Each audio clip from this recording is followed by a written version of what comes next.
Bonjour à tous et bienvenue à ce webinaire d'1 heure sur le cadre d'urbanisation du secteur médico-social.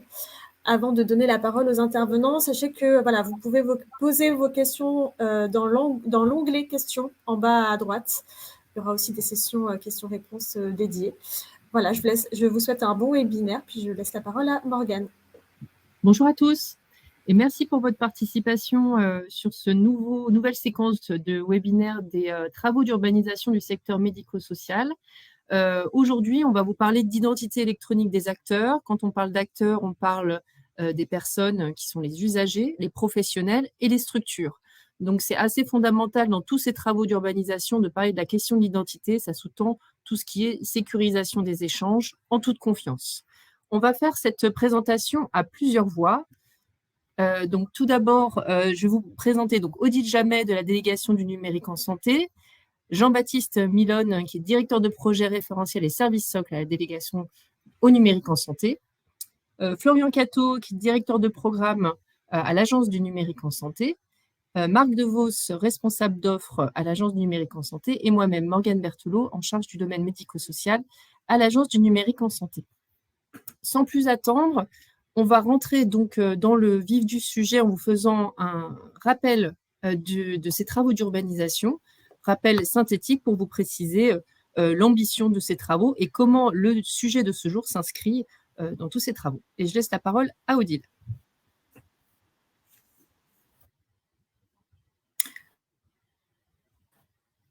Bonjour à tous. Qu'on vous présente aujourd'hui s'inscrit dans une démarche plus globale d'élaboration du cadre d'urbanisation pour le secteur médico-social, centré sur le DUI des ESMS.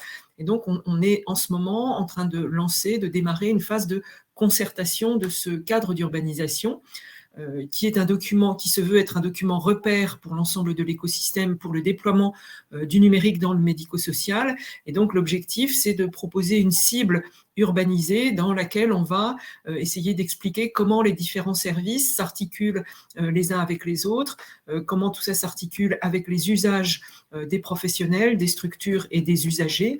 Et donc, c'est l'idée d'avoir un document repère pour que chacun puisse savoir vers quoi s'engager dès lors qu'il a besoin de mener un projet de numérique dans cet écosystème. En point de départ, on s'est appuyé sur une phase d'analyse de l'existant qui a été réalisée l'année dernière auprès d'un nombre conséquent d'acteurs de l'écosystème et également une phase de recueil des orientations stratégiques. Ces deux travaux ont été très riches en enseignements et nous permettent de poser nos priorités et poser le cadre de travail. L'objectif, donc, c'est de produire un certain nombre de documents donc pour ce cadre d'urbanisation. Tout d'abord, un document cœur qui porte sur les principes d'urbanisation qu'on a retenu en regard des orientations stratégiques, qui propose également, qui reprend tous les éléments de la démarche, le schéma d'architecture fonctionnelle globale. Donc ça, c'est pour le document cœur. Et puis ensuite, on est en train de produire des fiches de domaine d'études qui se veulent le plus concrètes possible et qui permettent d'approfondir des thématiques qui nous ont semblé prioritaires. Ces thématiques, on les a identifiées parce que ça correspond à des irritants ou à des freins en matière d'échange, de partage, d'interopérabilité dans le secteur médico-social. Donc voilà, on avait besoin de ce cadre d'urbanisation qui est une déclinaison plus spécifique pour les acteurs du médico-social de la doctrine du numérique en santé. Et donc, on s'oriente là maintenant, à partir de ce webinaire et des autres webinaires sur les autres thématiques qu'on a abordées, sur cette phase de concertation dont on vous reparlera à la fin du webinaire. Morgane, je te laisse présenter donc les 9 domaines d'études, les 9 domaines thématiques qu'on a cherché à approfondir dans le cadre de ces travaux d'urbanisation. Alors, donc, ces différentes thématiques, en effet, on les a structurées donc, par rapport à des questions qui nous sont remontées, des zones d'approfondissement, des zones de flou. Donc, on a identifié un premier domaine qui concernait tout ce qui était en lien avec la coordination et la gestion du parcours de la personne accompagnée, de son aidant, de ses aidants ou de sa famille, en lien avec les ESMS et les partenaires, notamment dans le cadre de la mise en place de nouveaux dispositifs dans le champ du handicap, dans le cadre des centres de ressources territoriaux, par exemple, ou des futurs services autonomie. C'était important, en effet, de pouvoir définir quels services mobiliser pour pouvoir faire cet accompagnement de proximité. Donc ça, c'est le premier domaine d'études. On a eu l'occasion de faire un webinaire sur ce sujet mardi. Le deuxième domaine, on ne va pas être amené à l'approfondir dans le cadre de cette V1 des travaux d'urbanisation, tout simplement parce qu'on voulait faire un éclairage plus particulier sur l'échange et le partage avec le secteur du sanitaire, mais en faisant un focus sur l'ordonnance numérique. On doit attendre aujourd'hui que les travaux sur l'ordonnance numérique, notamment l'expérimentation en EHPAD, avancent un peu pour pouvoir apporter des éclairages complémentaires. Donc, c'est une thématique qu'on met un petit peu de côté et qu'on approfondira ultérieurement dans une V2. Le troisième domaine concerne la fluidification de l'orientation de la personne accompagnée en établissement-service et médico-sociaux. Ça concerne le handicap, ça concerne le grand âge, que ce soit en établissement ou à domicile, et ça se sent plus particulièrement sur le service via trajectoire. Donc, ça a donné lieu à un webinaire avant l'été.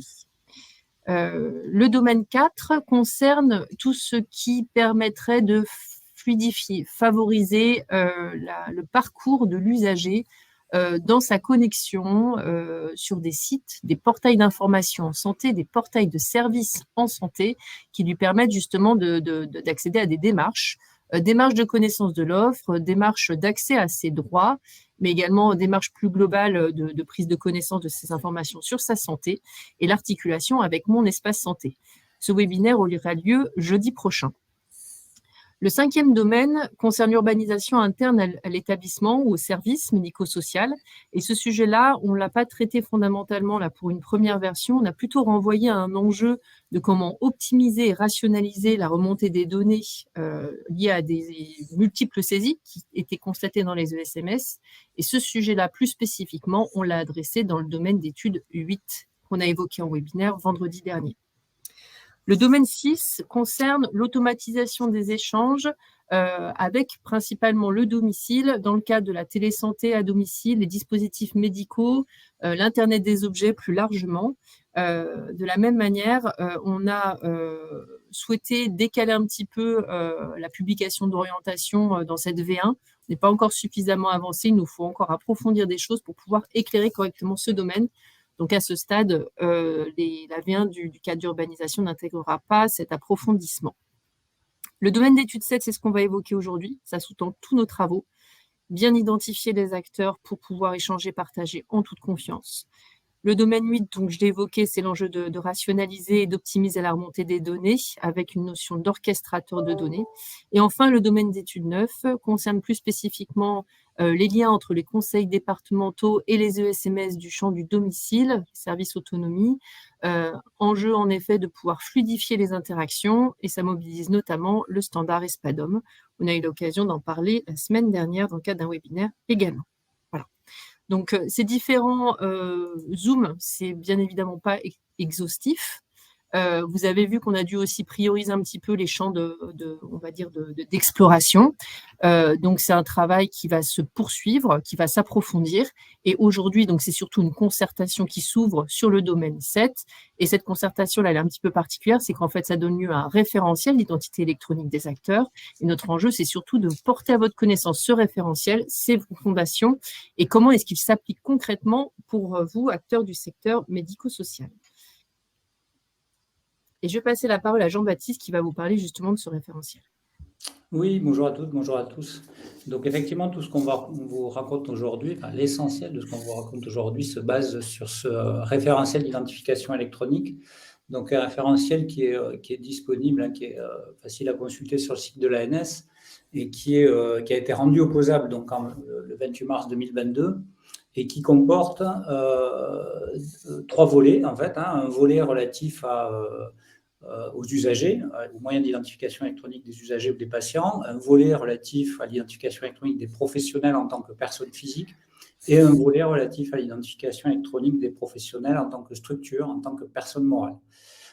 Voilà, donc on aura l'occasion d'y revenir et on va le citer à plusieurs reprises dans ce webinaire, ce référentiel. On ne va évidemment pas balayer toutes les exigences parce qu'il y en a quand même un certain nombre. Ce qu'on peut retenir, effectivement, c'est qu'il y a 2 grandes périodes. Il y a une date cible qui est le 1er janvier 2026, date à partir de laquelle toutes les exigences de ce référentiel vont devenir obligatoires. Et puis, il y a un certain nombre de trajectoires. Elles deviennent progressivement obligatoires. On est là notamment dès aujourd'hui dans une période de transition dans laquelle, effectivement, on a un certain nombre de moyens d'identification électronique qui sont temporairement autorisés pendant cette période de transition là, pour les 3 types d'acteurs. On va y revenir. Mais effectivement, on parlera souvent dans le webinaire de MIE cible. Le MIE cible, c'est bien les moyens d'identification électronique cibles tels qu'ils seront devenus obligatoires au 1er janvier 2026. Voilà. Sur d'autres sujets, il y a un cas un petit peu particulier aussi qu'on peut mentionner là sur le DMP. L'accès notamment en consultation du DMP qui doit également répondre à un certain nombre d'exigences qui sont regroupées dans un autre référentiel qu'on appelle parfois vulgairement le référentiel DMP, qui est en fait le référentiel de sécurité et d'interopérabilité pour l'accès des professionnels au DMP. C'est un petit peu long, mais effectivement, ça c'est un référentiel qui exige notamment, et dès aujourd'hui, l'utilisation d'un moyen d'authentification à 2 facteurs pour accéder à la consultation du dossier des usagers dans mon espace santé. On peut, je ne sais pas à qui je cède la parole sur le slide suivant.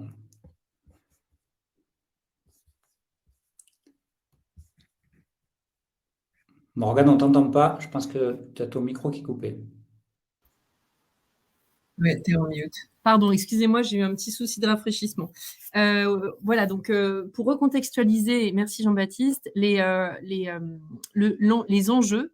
On a cité quelques questions clés qu'on avait identifiées il y a maintenant 1 an dans le cadre d'une première étude sur ces travaux d'urbanisation. On a compris en effet les besoins du terrain. Et donc, il y a quelques questions qu'on s'est permis de recontextualiser ici pour évoquer justement ce qu'on allait tenter de partager avec vous, d'éclairer aujourd'hui. Par exemple, donc sur le plan métier, est-ce que les professionnels du secteur médico-social peuvent bénéficier d'une identité nationale pérenne de la même manière que les professionnels de santé, donc plutôt dans la sphère soins? Et pourquoi les professionnels du médico-social doivent-ils s'enregistrer dans leur PPS, répertoire partagé des professionnels de santé, donc désormais étendu au secteur du médico-social? Autre question également qu'on peut évoquer sur le plan sécurité, est-ce qu'un professionnel ou un usager peuvent se connecter avec un identifiant et mot de passe à un service numérique en santé? Est-ce que ça suffit? Sinon, quelles sont les alternatives? Enfin, sur un axe urbanisation, en tant que fournisseur de services, que puis-je proposer pour mes utilisateurs pour une identification unique, commune à tous les services et donc à la fois pour des utilisateurs professionnels d'un côté et usagers de l'autre? Voilà. Donc, notre objectif, c'est de pouvoir apporter des tentatives de réponse à ces questions de la manière la plus concrète possible. Donc, n'hésitez pas à poser vos questions dans l'onglet questions. On tentera d'y répondre au maximum. Sur les enjeux, Odile, je te laisse la parole. Alors, effectivement, en termes d'enjeux métiers, on en a un certain nombre qui sont cités ici. L'objectif, ça a déjà été dit, c'est vraiment de garantir la confiance en proposant des dispositifs qui soient simples et sécurisés, qui soient le plus fluides possible pour les professionnels, pour les usagers, à l'ensemble des services numériques. Et tout ça dans un espace de confiance et donc où on garantit la sécurité des données de santé qui sont échangées. On souhaite aussi clarifier les modalités d'identification électronique des aidants, des représentants légaux ou des familles aux différents documents de l'usager, aux différentes données de l'usager. Alors après, il y a un enjeu qu'on ne va pas traiter ici, parce que ça fait l'objet déjà d'un autre webinaire, mais ça concerne la simplification de la saisie par les ESMS de la description de leur activité et de leur offre dans le ROR, et un enjeu de réaffirmer également le positionnement du ROR. Donc ça, je vais y revenir juste après. On a besoin de définir les modalités ou de clarifier les modalités de collecte du consentement des usagers qui concernent le traitement primaire et secondaire de leurs données, et enfin de définir des exigences applicables à la déclaration d'un aidant numérique et les droits qui peuvent lui être délégués par un usager.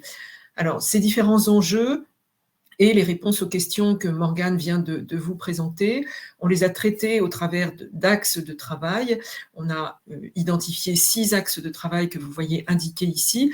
Donc, aujourd'hui, on va se concentrer exclusivement sur les 3 premiers axes, donc l'identification électronique des usagers, des personnes morales et des personnes physiques, sachant que l'axe 7.4, qui correspond donc à l'optimisation de la saisie par les ESMS de la description de leur offre et de leur activité dans leur OR, ça a déjà été traité dans le cadre du webinaire portant sur l'orientation, et puis que les 2 axes de travail à la fois sur la gestion du consentement et les besoins et les attendus pour les aidants numériques sont des axes qui seront approfondis ultérieurement et qui feront l'objet d'une version ultérieure du cadre d'urbanisation. Donc aujourd'hui, on va se concentrer sur les 3 premiers axes de travail. On a une première question auquel on va répondre. Jean-Baptiste, peut-être que tu étais déjà en train d'écrire. Le référentiel DMP a-t-il été publié officiellement ? Oui, j'étais en train d'écrire dans le chat et j'ai fait une mauvaise manip qui a dû se voir, mais le référentiel donc DMP a fait l'objet d'une demande de conseil auprès de la CNIL et puis là dernièrement d'une consultation de la Commission européenne qui s'est terminée hier.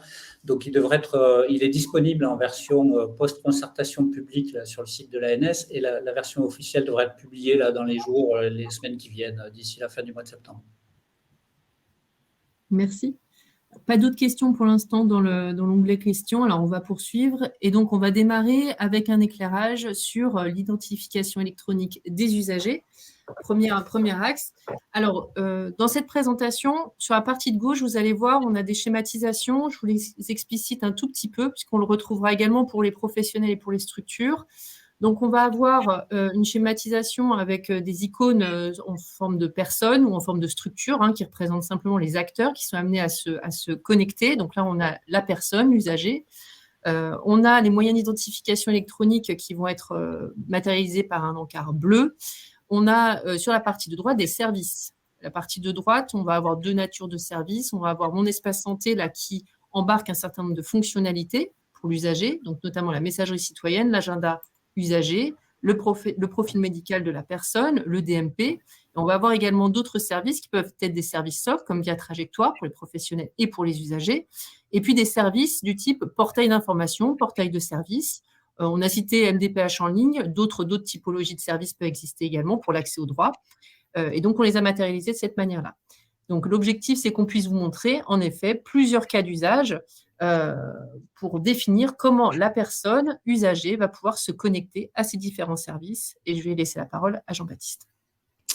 Voilà, alors pour les usagers, on a 2-3 grands moyens de connexion, on va dire 2 moyens essentiels de connexion en tant que moyen d'identification électronique cible, ce que j'ai appelé les MIE cibles, qui font partie de ce qui sera obligatoire au 1er janvier 2026, mais qui sont déjà en grande partie disponibles. Donc, en premier lieu, l'appli carte vitale, qui est donc la version dématérialisée de la carte vitale, qui peut être activée sur un smartphone.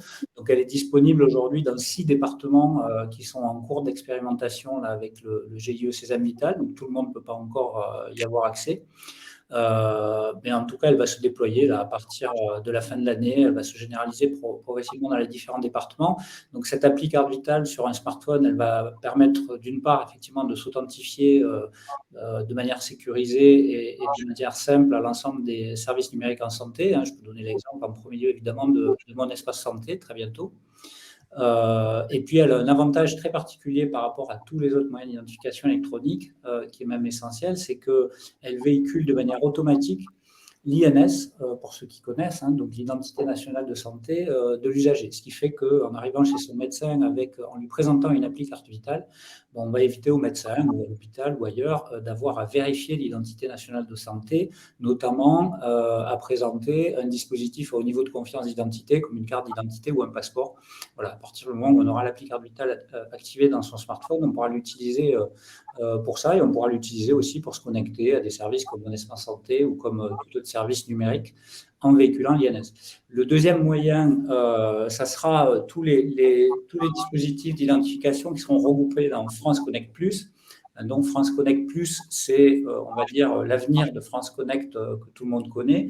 Certains connaissent peut-être déjà France Connect Plus, qui est un France Connect un petit peu plus sécurisé que celui qu'on connaît aujourd'hui, qui nécessite notamment une identification de l'usager à 2 facteurs. Donc aujourd'hui, il y a uniquement un fournisseur d'identité dans France Connect Plus, qui est l'identité numérique de la Poste, mais il y a d'autres fournisseurs d'identité qui arrivent, hein, comme l'identité numérique qui sera liée à la nouvelle carte d'identité. Voilà, je ne vais pas tous les citer, mais c'est voilà, ce France Connect Plus qui va devenir dans les années qui viennent la référence de l'identification électronique sur tous les services de l'État, en tout cas dans les prochaines années, et qui pourra aussi être utilisé sur les services numériques en santé. On peut noter au passage que l'application Carte Vitale elle-même sera également un fournisseur d'identité pour France Connect Plus en tant que fédérateur de fournisseurs d'identité nationale. Voilà. Et puis, il y a une autre alternative qui est prévue dans le référentiel d'identification électronique qu'on a mentionné tout à l'heure, qui ne sera pas forcément déployée de manière massive sur les services numériques nationaux, hein, comme Mon Espace Santé, via Trajectoire, etc., mais qui sera disponible pour d'autres services numériques en santé, au sens du référentiel. Mais l'obligation au 1er janvier 2026, c'est que tous ces moyens d'identification électronique devront être conformes au niveau substantiel, au moins au niveau substantiel ou élevé du règlement IDAS, hein, qui est un règlement européen de sécurisation des moyens d'identification électronique. Donc aujourd'hui, il y en a quelques-uns sur le marché qui sont référencés par l'ANSSI pour la France. Hein. Il y a notamment des clés FIDO2 pour ceux qui connaissent, qui sont des moyens qui pourront être choisis également par d'autres fournisseurs d'identité. Alors, peut-être une explicitation également, un exemple. Ce qu'on cherche aussi à travailler, par exemple, pour faciliter le parcours et le relais de l'identité nationale de santé, c'est que, par exemple, pour un usager, l'objectif serait qu'il puisse, par exemple, se connecter à des portails d'information ou de services, type Mon Parcours Handicap, MDPH en ligne, en cible. Encore une fois, ça fait l'objet de discussions et d'inscriptions dans la feuille de route de ces portails, qu'on puisse inscrire, en effet, l'usage de l'appli Carte Vitale. Et ça permettrait notamment aux structures comme les MDPH, qui ne voient pas l'usager, ou pas systématiquement, d'avoir une qualification de l'identité nationale de santé le plus en amont possible et réalisée par l'usager avec l'appli Carte Vitale. Voilà, donc c'est un exemple qu'on peut donner quand on a des structures qui ne voient pas la personne, donc qui est en difficulté pour pouvoir qualifier l'identité nationale de santé de la personne. On pourrait envisager de recourir à l'appli Carte Vitale en amont sur des services usagers. On a une première question. Bonjour, les DUI devront-ils être interopérables avec l'application Carte Vitale pour permettre un accès usager au DUI? Donc ça, on se retrouve dans un portail usager d'un dossier usager informatisé. Est-ce que c'est en effet ciblé qu'on puisse se connecter avec une appli Carte Vitale? Bon, je ne sais pas si la question est peut-être pour moi, mais oui, enfin la réponse est oui pour les DUI qui offrent un accès usager. Effectivement, on ne peut que suggérer qu'ils se rendent interopérables avec l'appli Carte Vitale ou avec France Connect Plus. Mais effectivement, comme vient de le dire Morgane, hein, on ne saurait que préconiser l'appli Carte Vitale puisqu'elle véhicule une INS qualifiée. Merci Jean-Baptiste. Ça peut déjà être préparé, hein, d'ailleurs. Hein, les spécifications de connexion sur l'appli Carte Vitale sont disponibles sur le site du GIE Sésame Vital, notamment à travers le fameux addendum 8 là, qui permet aussi l'utilisation de l'appli Carte Vitale pour les remboursements, comme la Carte Vitale actuelle. On passe à la période de transition. Oui, c'est moi qui enchaîne. Donc, effectivement, là, on vient de parler des MIE cibles pour autant, pendant cette période de transition, donc en tout cas jusqu'au 1er janvier 2026, il est possible d'utiliser d'autres types de MIE avec quand même une contrainte forte qui est l'obligation pour accéder de toute façon à des données de santé, comme je l'ai dit pour le DMP tout à l'heure d'ailleurs, c'est une authentification à 2 facteurs qui est obligatoire pour tout type de service numérique en santé, c'est-à-dire service qui donne accès à des données personnelles de santé. Donc, on peut citer l'exemple, j'ai dit tout à l'heure que la cible, c'était France Connect Plus. Actuellement, c'est en train de se développer, mais on peut d'ores et déjà, par exemple, utiliser France Connect simple, comme on dit, le France Connect qu'on connaît tous, mais qui n'est qu'un un facteur d'authentification. Donc, en général, à ce moment-là, on impose aux fournisseurs de services d'ajouter un deuxième facteur d'authentification qui peut être de différentes sortes, mais par exemple, ce qui est assez classique, un code reçu par SMS sur son smartphone ou un code qui peut être utilisé, affiché dans une application sur le smartphone. Donc, c'est des moyens assez courants qui sont de plus en plus utilisés. C'est le cas, par exemple, encore pour Mon Espace Santé aujourd'hui. Vous avez dû remarquer que pour se connecter, il y a toujours un deuxième facteur d'authentification, y compris si on choisit l'authentification sur Mon Espace Santé par France Connect. Il y a quand même la nécessité, effectivement, de recevoir un code sur son téléphone pour s'authentifier avec un deuxième facteur. Voilà, et évidemment, ces moyens d'authentification à 2 facteurs, ils sont utilisables jusqu'au 31/12/2025. Bon, si ce ne sont pas déjà effectivement des moyens cibles, des gens qui seraient dans les bons départements aujourd'hui, qui pourraient déjà utiliser leur appli carte vitale, effectivement, ça sera disponible effectivement au-delà du 1er janvier 2025. Mais les moyens que je viens d'évoquer, effectivement, devront être encore sécurisés au 1er janvier 2026. Une question dans le fil de questions, donc sur l'appli carte vitale. L'appli carte vitale certifie des droits et véhicule l'INS, mais comment peut-elle certifier le porteur, par exemple l'utilisateur du téléphone, dans le cas où la personne utilise le téléphone de quelqu'un? En fait, tout se passe au moment de l'activation de l'appli carte vitale, en fait, en tant qu'usager. Alors là encore, moi, malheureusement, je ne fais pas partie de ceux qui sont dans les bons départements et je ne l'ai pas testé pour moi-même, mais il y a effectivement un processus de vérification d'identité à distance qui est effectué au moment de l'activation de l'application carte vitale sur le smartphone. Donc, il y a un petit processus où on est… alors, il y a différentes manières de le faire, mais une des manières, c'est effectivement de se filmer, de se prendre en photo en live, là, sous différents angles, en fait. Et il y a une vérification d'identité à distance qui est faite par un opérateur pour vérifier effectivement qu'il n'y a pas, qu'il n'y a pas d'usurpation et que c'est bien la bonne personne qui est en train d'activer la carte vitale. Et je précise au passage, suite à beaucoup d'échanges avec la CNIL sur le sujet, que les données biométriques qui sont utilisées au moment de cette activation ne sont pas conservées.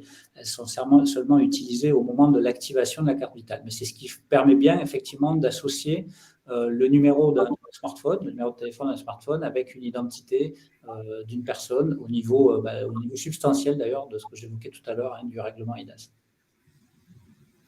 Donc, suite de la question, donc une vérification initiale, mais ensuite? Alors, je ne voudrais pas qu'on pourrait passer une petite demi-heure à faire une présentation sur l'appli carte vitale. Peut-être que ça donnera lieu à un webinaire dédié qu'on pourra faire avec le GIE Sésame Vital, d'ailleurs, qui se charge du déploiement de l'application. Il y a toute une série de mesures qui sont prises pour que cette application soit justement certifiée là, au niveau de sécurité qu'on évoque. Une fois qu'on a activé sa carte vitale, ce qu'on peut dire très brièvement, c'est que de toute façon, il y a bien 2 facteurs d'identité. Il y a la possession du smartphone sur lequel cette application a été activée. Et puis, effectivement, il y a soit l'utilisation d'un code, soit l'utilisation de la biométrie du téléphone, de Face ID ou l'équivalent suivant les marques de téléphone, ou d'une empreinte digitale, etc. Il y a toujours un deuxième facteur pour ouvrir l'application sur son smartphone, que ce soit dans le contexte d'une utilisation à distance ou que ce soit chez son médecin, par exemple, quand on va arriver avec son appli carte vitale, on va devoir l'ouvrir sur son smartphone, donc avec le smartphone plus la connaissance du code ou d'une empreinte digitale, et on pourra la présenter au médecin qui pourra la lire soit en technologie NFC, soit avec un QR code qui va s'afficher dans l'application à côté de la photo du patient et qui va permettre au médecin, avec une petite douchette, de lire en fait la carte vitale, à la fois pour récupérer l'INS et puis aussi pour toute la procédure derrière de remboursement des frais de santé telle que c'est fait avec la carte vitale physique actuelle. Merci beaucoup Jean-Baptiste. Donc on va passer à la deuxième séquence qui va concerner l'identité électronique des professionnels personnes physiques. Je vais laisser la parole à Odile. Oui, alors merci Morgane. Sur ce schéma, donc là on est sur l'axe 7.3, hein, l'identification des professionnels qui sont donc des personnes physiques. On retrouve un schéma à peu près équivalent en termes de couleur à ce qu'on a vu précédemment avec les usagers. Vous voyez donc là ici les moyens d'identification et d'authentification sont différents puisqu'on a à la fois la possibilité de se connecter avec ProSanté Connect, mais aussi la possibilité d'utiliser d'autres moyens d'identification qui seraient d'un niveau substantiel. On va retrouver sur ce schéma donc le DUI, qui est l'outil principal, l'outil métier des ESMS, et puis la possibilité également d'utiliser les référentiels et services socles à partir d'une connexion qui passe soit par le DUI, soit directement à partir de ProSanté Connect, mais je vais laisser Jean-Baptiste expliquer les aspects plus techniques. Je ne vais pas rentrer très loin dans la technique, mais effectivement, juste pour dire, alors c'est le même principe que tout à l'heure. Hein, là, on est en train de parler des moyens d'identification électronique cible des professionnels de santé.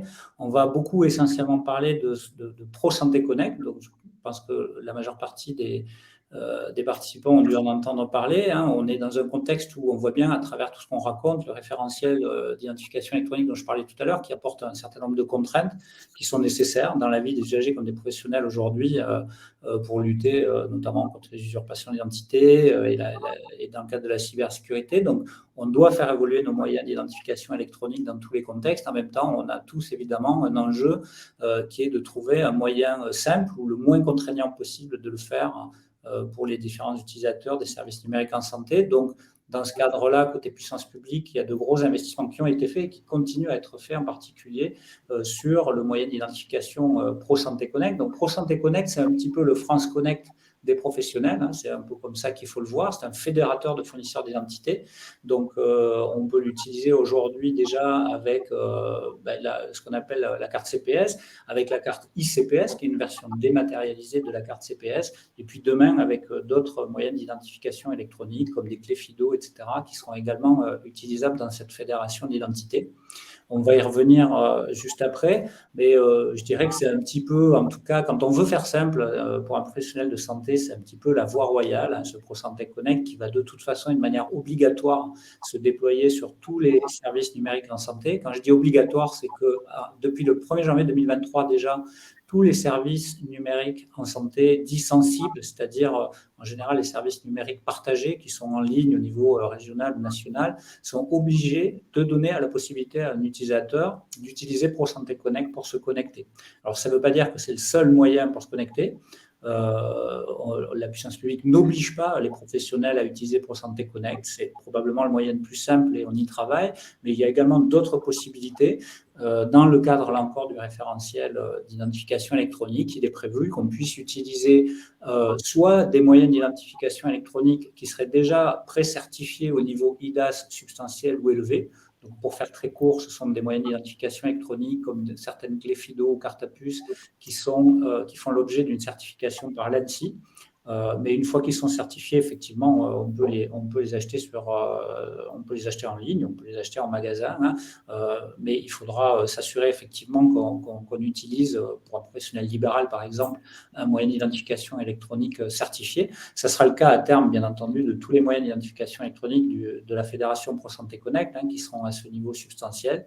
Et puis, il y a une autre option qui est également, mais là qui concerne plutôt des structures qui pourraient décider elles-mêmes d'utiliser un autre moyen d'identification électronique à 2 facteurs. Ça pourrait être une carte à puce qui n'est pas forcément certifiée au niveau EIDAS substantiel, mais où là, c'est la structure qui engagerait sa responsabilité et qui mènerait une procédure d'auto-homologation en fait, de ce MIE dans le cadre d'une utilisation d'une structure. Voilà, ce sont des alternatives. Je vais le redire, je crois que le slide d'après est sur la même thématique. Hein. Nous, évidemment, tout ça, ça ouvre des possibilités dont on va assez peu parler aujourd'hui, mais qui sont des possibilités offertes par le marché. de notre côté, puissance publique, on pousse évidemment beaucoup ProSanté Connect, avec l'exemple qu'on donne là. L'avantage, un petit peu comme France Connect aujourd'hui, c'est qu'on peut passer d'un service numérique à un autre sans devoir se réauthentifier. Là, on a l'exemple ici de je suis un professionnel de santé, je me connecte à mon DUI en utilisant ProSanté Connect. De facto, en fonction de mes droits d'habilitation, je peux accéder, par exemple, au DMP sans avoir à me réauthentifier, puisque l'authentification ProSanté Connect est reconnue, comme je le disais tout à l'heure, de manière obligatoire sur la majorité des services numériques en santé. On peut passer le slide suivant qui, je crois, voilà, qui voilà, donc, je ne sais pas si, oui, tu veux… Non, mais vas-y, Jean-Baptiste, continue. Non, j'étais… non, vas-y. Pour voilà, insister encore sur ce sujet, qui est, on voit tout de suite les avantages de ProSanté Connect, qui permettent effectivement d'être de facto conforme au référentiel, de bénéficier voilà, de la carte ICPS en premier lieu, qui est utilisable pour un professionnel inscrit au RPPS. On peut en quelques heures activer une carte ICPS dématérialisée sur son smartphone, ce qui est déjà un premier moyen, ou bien derrière utiliser des cartes CPS et qui déchargent effectivement les différents services de devoir gérer cette technicité, ces exigences et ces contraintes de sécurité pour arriver à des niveaux IDAS substantiels ou plus tard dans le futur des niveaux de sécurisation élevés qui exigent évidemment des investissements. Et puis cet avantage que je disais de fédération et de pouvoir pour un professionnel naviguer d'un service à un autre sans avoir à se réauthentifier à chaque fois. Je ne sais pas si tu veux ajouter quelque chose, Odile, sur le sujet. Si, je voulais ajouter ouais, merci Jean-Baptiste. Je voulais ajouter que ce qui est indiqué dans l'encadré en rose, là, en bas à droite ou en rouge, c'est que ProSanté Connect étant, comme tu l'as dit, déjà obligatoire dans tous les logiciels de DUI qui sont référencés Ségur. Vous savez que c'était une exigence de la vague 1 que ProSanté Connect soit implémenté dans tous les DUI. Donc, ça veut dire que toutes les solutions qui sont déployées aujourd'hui permettent un accès avec ProSanté Connect. Comme en plus, c'est la solution cible, c'est-à-dire celle qui sera rendue obligatoire à partir du 1er janvier 2026, et que c'est a priori la solution vraiment la plus simple pour répondre à l'ensemble des exigences du référentiel d'identité électronique, eh bien, on recommande vraiment que cette solution-là soit celle qui soit privilégiée par les établissements. Si ce n'est pas ProSanté Connect, ça veut dire, comme vient de le dire Jean-Baptiste, qu'il faut que chaque établissement fasse une homologation de ses propres moyens d'identification et d'authentification, ce qui pour un ESMS est un chantier qui peut être assez important. Donc ce qu'on recommande vraiment, c'est d'ores et déjà, c'est dès aujourd'hui, c'est même obligatoire depuis donc avril 2022, c'est d'utiliser, pour pouvoir utiliser un moyen d'authentification à double facteur, eh bien, d'utiliser ProSanté Connect. Voilà, donc c'est vraiment la recommandation très importante qu'on veut vous partager sur cet axe de travail des personnes physiques. C'est ProSanté Connect, le plus possible, doit être utilisé pour la connexion, y compris au DUI, même s'il n'y a pas de connexion derrière au DMP. Mais déjà, d'ores et déjà, pour le DUI, c'est vraiment important de privilégier cet accès-là.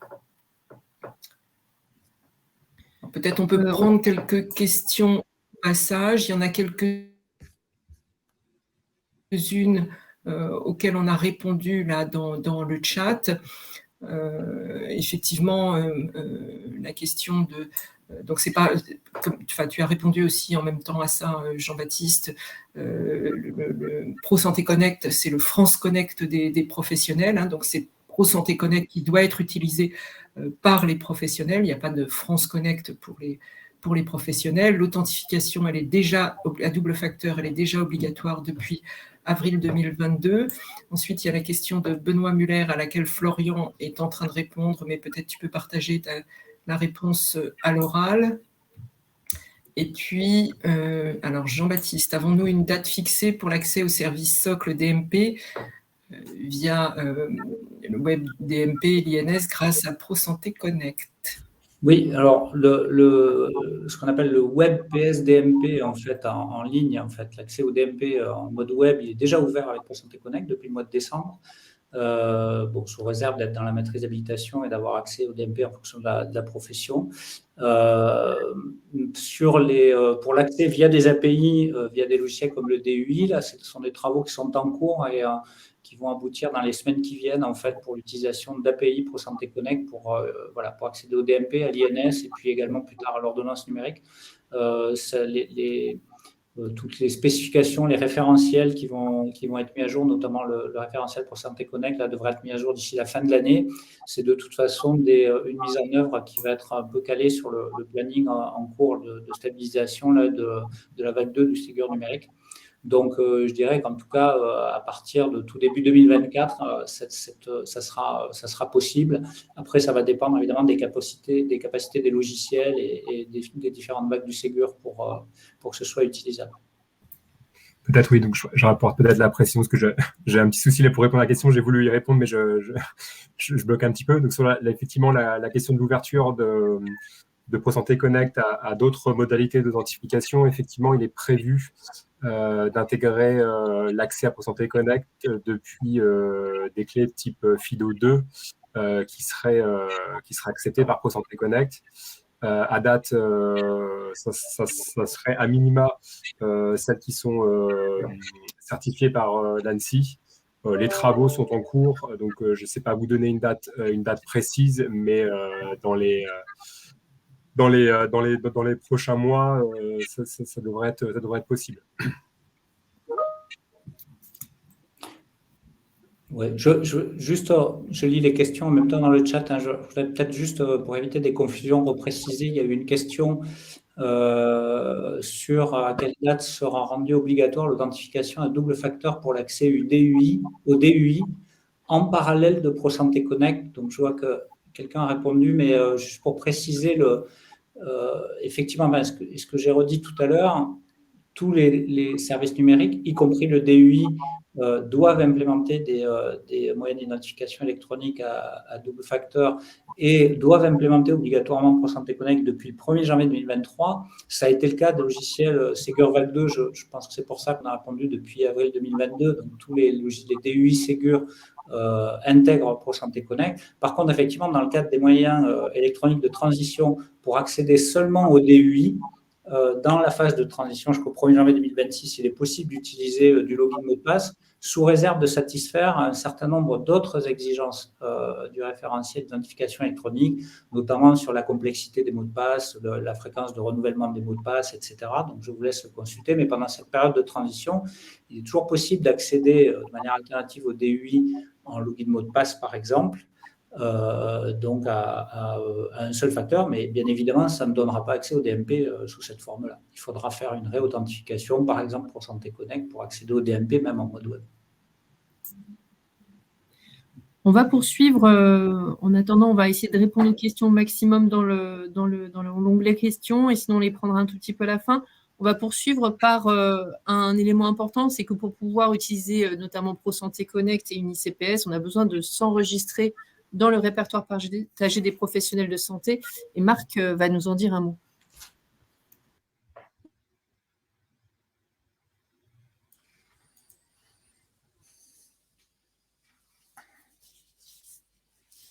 Bonjour.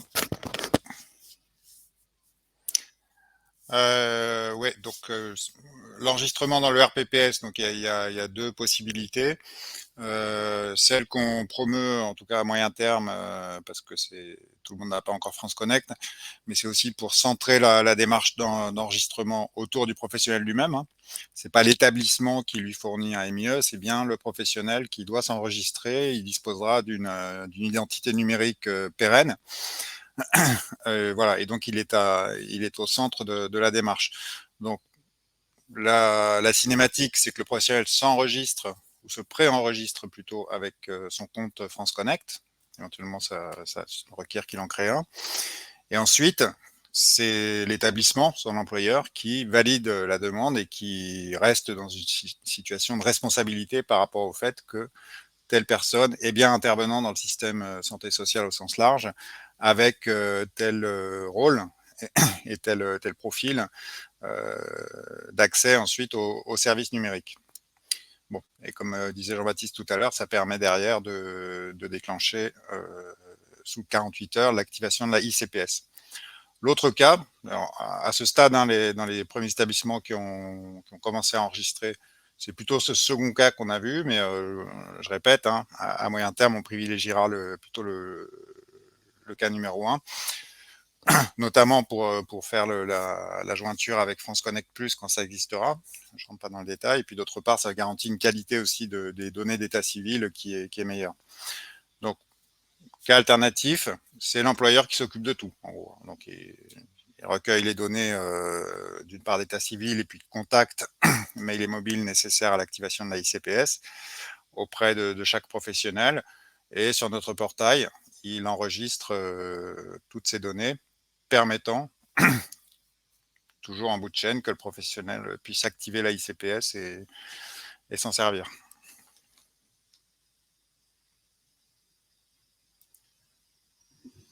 Alors Marc, on a une question qui est liée à EPARS. Je ne sais pas si tu veux la prendre en direct ou si tu la notes par écrit. En attendant la fin de EPARS, nos paramèdes doivent activer leur ICPS avec leur ADELI. Or, les ARS n'ont pas systématiquement renseigné le mail et le téléphone dans l'annuaire ADELI qui sont obligatoires pour la ICPS. Comment faire? Ouais, alors c'est non seulement pas systématique, mais c'est même pas prévu à la base. ADELI, c'est un système très ancien qui date d'avant les téléphones portables. Donc, ce qu'on a fait pour attendre en fait l'intégration de toutes les professions EPARS dans ADELI, dans le RPPS, ça c'est le projet EPARS, c'est qu'on a mis au point une procédure permettant aux gestionnaires ADELI EPARS en ARS de stocker un mail et un mobile qui peuvent être transmis ensuite en bout de chaîne jusqu'à ProSanté Connect, en fait, via notre annuaire. Ce qui permet l'activation de la ICPS sans carte physique, sans enrôlement à partir de la carte physique, donc avec le mail et le mobile. Et on a pu, avec cette procédure, permettre à quelques professionnels d'activer une ICPS, donc on a vérifié que ça marche. Et après, dans chaque ARS, il y a en principe les gestionnaires sont au courant et sont prêts à donner suite à une demande de professionnels d'injecter le mail et le mobile dans ADELI afin que la ICPS puisse être activée, on va dire quelques jours plus tard. Là, c'est pas forcément 48 heures. Merci Marc. On a une question qu'on connaît bien relative à l'usage d'un téléphone portable pour pouvoir utiliser sa ICPS ou activer une ICPS. Les professionnels des ESMS ne sont généralement pas équipés de téléphone. Comment pouvons-nous faire pour malgré tout accéder au DMP, AMS Santé, etc. Oui, je veux bien prendre la réponse. Je pensais que tu allais mentionner, Morgane, une petite étude qu'on a lancée sur le sujet, justement. Effectivement, la vision qu'on a aujourd'hui de ces sujets, tout couloir confondu, c'est effectivement, voilà, on estime que dans l'avenir, on va dans un monde qui va vers de plus en plus de dématérialisation des cartes, que ce soit pour les paiements ou pour autre chose. Donc, effectivement, on pousse et on privilégie. Vous voyez, les avantages ont été donnés de pouvoir activer très rapidement une carte ICPS, etc. Pour autant, on sait effectivement qu'il y a des situations d'exercice qui ne sont pas dans lesquelles l'utilisation de la carte dématérialisée ou d'un smartphone, en l'occurrence, n'est pas appropriée. Donc, effectivement, dans ces cas-là, il y aura la possibilité d'utiliser, alors, soit de commander des cartes CPS, soit d'utiliser d'autres types de MIE. J'ai vu qu'il y avait d'autres questions là-dessus, comme des clés FIDO 2, par exemple, qui seront utilisables avec ProSanté Connect là, à partir du début de l'année prochaine et qu'on pourra aussi se procurer dans le commerce. Carte CPS faisant évidemment l'objet d'un processus de commande, soit via les ordres pour les professions réglementées, soit auprès de l'ANS. Mais effectivement, on a une étude qui est lancée en ce moment pour évaluer un petit peu plutôt les volumes, en fait, mais il est prévu, pour tous les cas où la ICPS n'est pas utilisable, d'avoir cette possibilité, soit d'utiliser une CPS, soit d'autres moyens. La clé FIDO 2, ça a été signalé une question, a effectivement quelques avantages, notamment le fait de pouvoir être utilisé à titre personnel aussi en parallèle, ou à titre professionnel comme gestionnaire de mots de passe aussi, au-delà du numérique en santé, en fait. C'est un dispositif qui permet de stocker des mots de passe, etc., au-delà de l'utilisation de ProSanté Connect. Donc, il y a quelques avantages de ce côté-là. Merci Jean-Baptiste. Donc c'est vrai qu'on a mieux besoin de comprendre en effet les situations dans lesquelles la ICPS ne serait pas la réponse la plus adaptée, soit par, comme on vient de l'évoquer, des problématiques d'usage d'un téléphone perso dans un contexte professionnel qui ne colle pas forcément à toutes les situations, ou en tout cas voilà, la manière dont on peut considérer l'usage de son téléphone. Donc tous ces types de freins, on est en train en effet d'identifier. Il y a d'autres freins qui peuvent être liés au mode d'exercice, au fait que on n'est pas forcément dans un environnement connecté. Si on n'a pas de réseau, on est complètement en sous-sol, etc. Ou dans une zone, voilà. Donc on est en train d'analyser tout ça. Et l'objectif, en effet, est de pouvoir accompagner au mieux l'usage de ces moyens d'identification électronique adaptés pour les acteurs du médico-social, en levant les freins les uns après les autres. Mais on a vraiment besoin de comprendre les situations bien particulières, quel professionnel, dans quel cas, pour pouvoir délivrer les bons moyens d'identification électronique et anticiper les volumes. Parce que dans le secteur médico-social, c'est aussi beaucoup une question de volume. On va passer à la suite. Juste très rapidement, parce que je vois qu'on est en retard, mais je ne peux pas empêcher de mentionner quand même qu'en termes de MIE, on parle de cartes, il y a des questions aussi sur les différences de technologies et de systèmes de délivrance de cartes CPE et CPS. Là, mais pour répondre un peu globalement, on est en train de travailler sur la future génération des cartes CPS, qu'on appelle la CPS V4, qui va arriver en tout cas en établissement à partir de l'année prochaine. Et effectivement qui va nous permettre aussi d'optimiser le processus de délivrance des cartes. La carte CPS V4 pourrait être notamment mise à jour à distance en cas de changement d'activité. On n'aura pas à réimprimer des cartes CPS, à renvoyer des cartes CPS. Ça va devenir ça va devenir vraiment une carte individuelle. Enfin, la notion de carte CPE va un petit peu disparaître dans le futur, cette notion de carte d'établissement, et on va aller vers voilà, cette logique d'enregistrement de tous les professionnels intervenant dans le système de santé qui ont besoin d'un MIE vont être enregistrés dans le RPPS, comme les démarches qu'on a lancées. Ils seront dans le RPPS, ils pourront activer une ICPS, et avec cette ICPS, ils pourront activer d'autres MIE comme voilà, des Cléfido ou la carte CPS V4 qui sera vraiment une carte personnelle, c'est-à-dire qu'un professionnel dans l'établissement qui changerait d'établissement, il gardera sa carte CPS contrairement à une CPE pour aller dans un autre établissement qui enregistrera une nouvelle activité, etc. Et dans l'intervalle, on a déjà répondu un petit peu à ça. Mais... Et donc, dans l'intervalle, je vais essayer de faire bref, c'est comme tout à l'heure, hein, on a droit, d'ailleurs, je l'ai évoqué par rapport à une question, hein, jusqu'au 1er janvier 2026, où on peut faire encore, dans certaines situations, du login mot de passe, en tout cas sur certains services. Il y a par contre, effectivement, une authentification à 2 facteurs, pas forcément au niveau substantiel IDAS, mais il y a un deuxième facteur qui est obligatoire, au moins sur les accès externes au système d'information locale et pour la consultation du DMP, je l'ai déjà dit, voilà, mais pour un accès purement local au DUI, on peut encore utiliser le login mot de passe en faisant bien attention quand même à toutes les autres exigences du référentiel qui sont applicables, hein, encore sur la complexité des mots de passe, etc. Donc, référentiel à consulter, mais même chose que pour les usagers. On peut aussi utiliser du 2 facteurs en mode code OTP, SMS, etc. Merci Jean-Baptiste. On va passer donc à la dernière séquence qui concerne l'enregistrement, l'identification des personnes morales, donc en tant que structure. Donc, sur la même modèle, on a représenté sur la partie de gauche le SMS avec son dossier usager informatisé qui sera amené à accéder à un certain nombre de services numériques en santé. On peut donner l'exemple du DMP, notamment en alimentation, le téléservice INSI, l'AMS Santé, service via trajectoire, d'autres services. Et donc, comment ça se passe quand on veut s'identifier en tant que personne morale ? Marc, est-ce que tu peux nous apporter des précisions sur ce point ? Ouais. Dans l'ensemble, hein, donc c'est la mise en œuvre de certificats serveurs ou certificats d'organisation qui sont des pièces d'identité numériques pour les personnes morales. Voilà, donc c'est ça qui permet notamment, qui est déployé largement dans le cadre du Ségur et pour l'accès au téléservice INSI et pour l'alimentation du DMP et progressivement également pour sécuriser le lien entre un établissement et un opérateur de messagerie, MS Santé. Voilà. Donc, dans l'ensemble, c'est une pièce d'identité de personne morale, raison pour laquelle on préconise le déploiement de certificats à la maille entité juridique, ou OG si vous préférez. Et puis, ensuite, c'est service par service et en fonction parfois d'exigences particulières que un certificat convient ou pas. Bon, par exemple, je ne peux pas consulter un DMP simplement avec un certificat. Il faut de l'identification personne physique pour la consultation du DMP.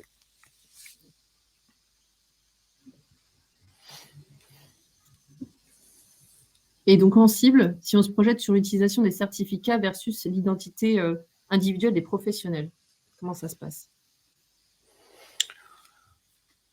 Ouais. Globalement, hein, ça vaut y compris pour la messagerie. Hein.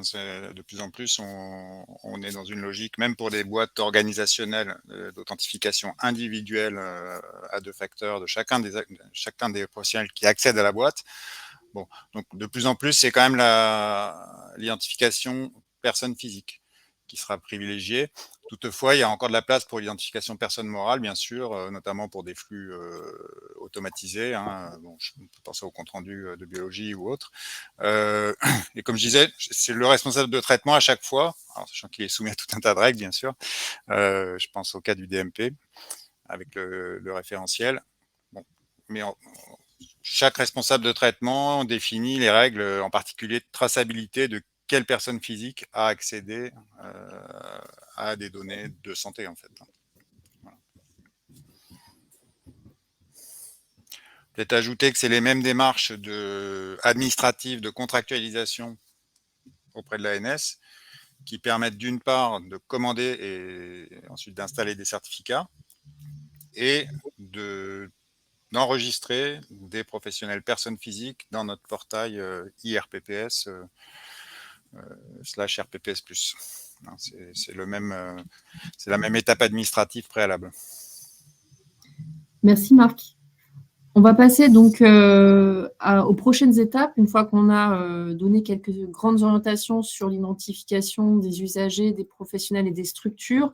Globalement, notre objectif, c'est de pouvoir relayer ces orientations dans le cadre de ces travaux d'urbanisation, qu'on puisse en faire l'appropriation, la promotion. Les travaux, bien sûr, de référencement dans le cadre du Ségur permettent un certain nombre de choses. Côté solution, l'objectif aussi, c'est côté professionnel et côté usager, on puisse avancer, ainsi que côté fournisseur de services. Enfin, voilà, c'est tout un écosystème qui doit se mettre en mouvement pour respecter ces grands principes dans sa période transitoire, mais aussi dans sa période à venir.